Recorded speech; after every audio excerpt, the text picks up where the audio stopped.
Hello, welcome to another of my AQA Physics A-level multi-choice questions. If you want to try to answer the question yourself, please pause now. If you got the answer C, congratulations. If you'd like to hear my explanation, continue watching. The diagram shows the variation with time of the magnetic flux density of the field linking a coil. So we've got flux density up the side, we've got time along the bottom.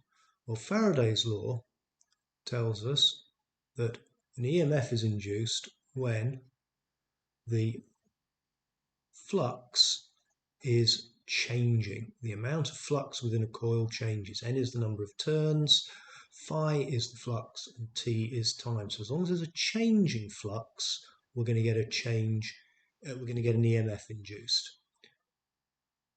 The flux is equal to flux density multiplied by the area of the coil.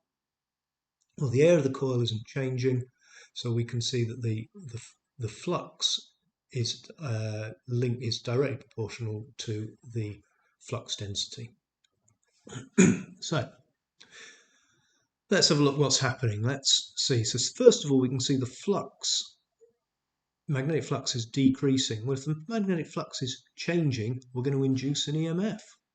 So there will be an EMF induced all the time up to this point T, because there's a change in the flux.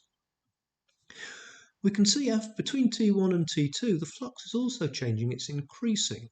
So the flux linkage is going to increase, there's going to be an EMF induced.